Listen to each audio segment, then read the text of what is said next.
నేను ఇక్కడ స్పీచ్ ఇవ్వడానికి రాలేదు. 2 సూచనలు శ్రీహరి గారు చెప్పారు కదా, ప్రతి శనివారం నాడు వ్యాపారస్తులతో ఒక మీటింగ్ పెడుతున్నాడు.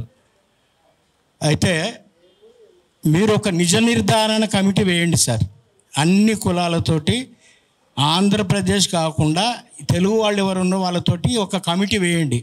అందులో మాలోళ్ళు మాదిగోళ్ళతో సహా కోమటోళ్ళ వరకు ఉండాలి. ఎవరైనా ఉండొచ్చు, కానీ నా ఉద్దేశం ఏంటంటే ఆ నిజ నిర్ధారణ కమిటీ ఏం చేయాలంటారంటే, మీరు వారానికి ఒక్కొక్కసారో 2 వారాలకు ఒకసారో కొన్ని ప్రాంతాలు తిరగండి. నేను ఒక చిన్న ఉదాహరణ చెప్తున్నా. మా కంటోన్మెంట్లో మొత్తము ఉన్నటువంటి భూములన్నీ కూడా డిఫెన్స్ వాళ్ళవి. డిఫెన్స్ వాళ్లకు ఆనాటి ఆంగ్ల పాలకులకు ఉండడానికి ఒక్కోళ్ళకు 5,000 గజాలు, 2 ఎకరాలు, 3 ఎకరాలు పెద్ద పెద్ద భవనాలు కట్టారు. అందులో మొత్తము ఆనాడు వాళ్ళు ఉన్నారు. అయితే ఈరోజు మీరు వెళ్ళి చెకప్ చేయండి. ఎక్కడికి వెళ్ళి? రిసాలా బజార్కి వెళ్ళి, బొల్లారం బజార్కి వెళ్ళి, డౌటన్ బజార్కి వెళ్ళి, లాల్ బజార్కి వెళ్ళి, కార్ఖానాకి వెళ్ళి, మొత్తం కంటోన్మెంట్ ఎంత ఉన్నదో అంత చేయండి. ఆ బిల్డింగులన్నీ ఈరోజు మార్వాడి వాళ్ళు ఆక్యుపై చేసుకున్నారు.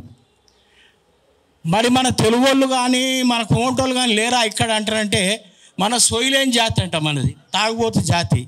మరి సొయ్యి తెప్పించేందుకు మనం ఏం చేయాలి? ఈ నిజ నిర్ధారణ కమిటీ చేయాల్సినటువంటి పని నంబర్ 1 అది. నంబర్ 2 ఏంటండి, ఇక్కడ పీవీటీ అని మనోళ్ళు పెట్టారు, పద్మశాలీలు. అద్భుతంగా నడుస్తూ ఉన్నది. మరి ఆ పద్మశాలీలు పెట్టినట్టుగా మీరు ఇక్కడ కార్మికులు అంటున్నాడు మా అన్న. ఇక్కడ ఇంతకుముందు మాట్లాడిన మిత్రుడు ఏమన్నాడంటే, హౌస్లో ఉన్నారు, బ్లాక్ స్మిత్ ఉన్నారు, మరి కార్పెంటర్స్ ఉన్నారు, వీళ్ళందరూ కలిసి పీవీటీ లాగా మీరెందుకు ఒక అన్ని పరికరాలు సామాన్లు అమ్మేటువంటి సంస్థను ఎందుకు మీరు పెట్టించలేరు? మనం పెట్టించలేము. దయచేసి ఏంటంటానంటే, మనము ప్రత్యామ్నాయం చూపెట్టకుండా గో బ్యాక్ అంటున్నాం, కరెక్టే. వాళ్ళని go back and who is out competent front ఎవరు రావాలంటే మనం రావాలి. మన వాళ్ళని మీరు ఒక వ్యాపారస్తులుగా అందులో నిష్ణాతులుగా తయారు చేయడానికి ఈ యొక్క కమిటీ పాటుపడాలి. రెండోది ఏంటంటానంటే మిత్రులారా, ఇక్కడ మన శ్యామ్ గారిని ఎవడో చంపుతారంట. మన కాంశీరామ్ ఏమన్నాడంటే, అన్నిటికీ 1+2 అన్నాడు ఆయన. నువ్వు ఒక్కరిని ప్రేమిస్తే, నన్ను ప్రేమించిననుకో ఎక్స్, మనం ఇద్దరిని ప్రేమిద్దాం. నన్ను ఒక్కడు చంపిండు అనుకో, మనం ఎంతమంది చంపాలి? ఇద్దరిని చంపాలి మిత్రులారా. అలాంటి ధైర్యాన్ని నూరు పోసేందుకు కూడా ఒక మన ఈ కమిటీ తయారుగా ఉండాలి. 1+2 ప్రేమిస్తే ఇద్దరిని ప్రేమించు, చంపితే నేను ఒక్కరిని చంపితే ఇద్దరిని ఖతం చేయి మిత్రులారా. అట్లాగే ఇక్కడ మన ఈ నిపుణుల కమిటీ ఒకటి వేయాలి సార్. ఇలా కల్తీ ఎట్లా జరిగిందని ఎట్లా తెలుస్తుంది మనకు? మనం పాలు తీసుకుంటాం, మనకు అందులో ఒక మీటర్ వేస్తే ఇది కల్తీ పాలు, నీళ్ళు ఎన్ని కలిపిర్రు, పాలు ఎన్ని ఉన్నాయని తెలుస్తుంది. అట్నే ఈ దొంగన కొడుకులు చేసేటువంటి దందాలల్లా డబల్ దందా చేస్తారు. మొత్తము జీరో మార్కెట్టు, పన్నులే కొట్టుకోము, పైసలే కొట్టుకోము, ఇవన్నీ చేస్తున్నటువంటి వాళ్ళు గోవుల యొక్క రక్షకులు అంట. గో సంరక్షకులు ఎవడు చేయాలంటే, ఓ గొల్లోడో మాదిగోడో ఎవడో చేయాలి. బలరు మేపేటోడు కావాలి, దాన్ని ఉచ్చెత్తేటోడు కావాలి, పెండెత్తేటోడు కావాలి. దాన్ని రక్షించేందుకు వాడికి అధికారం ఉంది. అరే నువ్వు గోవులను కాయవు, దాని పెండ ఎత్తవు, దానికి గడ్డి వేయవు, నువ్వు గో సంరక్షకుడు ఎట్లయితావు? అంటే నీ యొక్క ట్యాక్సీలను ఎగగొట్టేందుకు నీకు అది పరోక్షంగా నీ యొక్క ట్యాక్సీ కట్టకుండా మేము ఇంత గోసేవ చేస్తున్నాం అని చెప్పేసి డబ్బులు ఎగదొప్పేందుకు. ఈ విషయాలన్నీ అవగాహన చేయాలంటే మనము ఒక ప్రచారం అనేది జరగాలి. కరపత్రం కాకుండా మాలాంటి కళాకారులు ఉన్నారు, అద్భుతమైన కళాకారులు. ఒక పాట, ఒకనాడు ఎన్నడైనా సుఖశమటగా చినీవు, అరే దుక్కి దున్నలేదు, ఏ మొక్క నాటలేదు. వీడు పైసలు అప్పిస్తాడు, మా కోమటోళ్ళు అయితే అప్పుడు అప్పులు ఇస్తే దానికి బరాబరుగా ఇగో ఇంత ఇస్తున్నారు అబ్బాయి అంత కట్టమని చెప్పేటోళ్ళు. ఈ నా కొడుకులు అట్లా కాదు.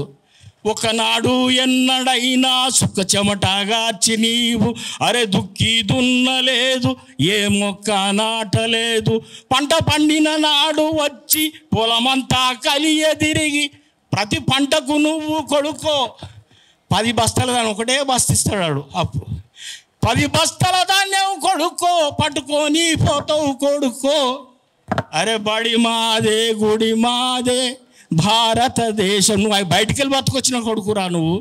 ఇక్కడికెళ్ళో బతుకొచ్చినటువంటి మీరు మనువాద ఆర్యుల యొక్క వారసులు. మిత్రులారా, ఇంకోటి గుర్తుపెట్టుకోండి, వీళ్ళు ఊరూరికి ఎందుకు వస్తుర్రు?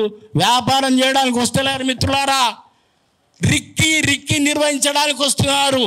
ఉత్తర భారతదేశం వాళ్ళు ఈ దక్షిణ భారతదేశంలో ఇక్కడ పాతుకొని పోయి రాజ్యాధికారాన్ని తీసుకోవాలంటే ఎవడు మన కోసం పనిచేస్తున్నాడు, ఎవడు ఇతరుల కోసం పనిచేస్తున్నాడు అని వాడు పేరుకు మాత్రమే షాప్ పెట్టుకున్నాడు. కానీ ఈ రాష్ట్రంలో కానీ ఈ దేశంలో దక్షిణ భారతదేశం రిక్కి నిర్వహించడానికి వచ్చినటువంటి జాతి ఏదంటానంటే మిడతల దండు. ఇది మిడతల దండు. అయ్యా, మిడతలు ఏం చేస్తే తెలుసు కదా, ఒక్కసారి సేను మీద పడ్డాయంటే తెల్లారి ఇట్లా చూసి కళ్ళు తెరిచినంత సేపలు సేనుకి అర్థమైపోతుంది. మిడతల దండు, ఇది మిడతల దండు, మారువాడి గుజరాతీ మిడతల దండు. మిడతల దండు, ఇది మిడతల దండు, మారువాడి గుజరాతీ మిడతల దండు. ఈ దండును కనుక మనం ఆపాలంటానంటే దీనికి మూకుమ్మడి మందు కొట్టేటువంటి పరికరాలు మనం తయారు చేసుకోవాలి. మిత్రులారా, ముందుగల నిపుణుల కమిటీ వేయండి, డూప్లికేట్ ఏంటిది అసలు ఏంటిది.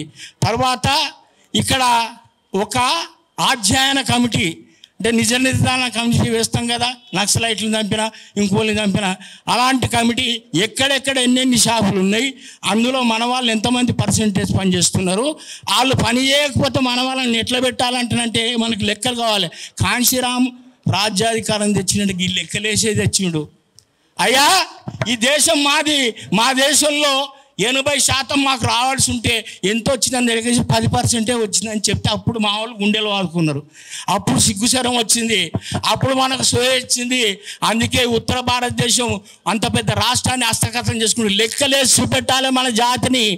మన వాళ్ళకు అవగాహన రావాలి, మన వాళ్ళకు చైతన్యం రావాలి, ఈ స్థానికుల కులంలకు అవకాశాలు రావాలి. మా మార్వాడోళ్ళ కంటే గొప్పగా వ్యాపారం చేసి ప్రజలను ఆదుకునేటువంటి కోమటోళ్ళు మా గురువులుగా ఉండాలి అంటానంటే మనం ఈ యొక్క కార్యక్రమం చేయాలని తెలియజేసుకుంటూ నాకు ఈ అవకాశం ఇచ్చినటువంటి పిడమర్తి రవికి మీకు అందరూ హృదయపూర్వక జైబీలు తెలియజేసుకుంటూ ధన్యవాదాలు. నాకు వేరే కార్యక్రమం కూడా వెళ్ళొస్తాను. Thank you sir.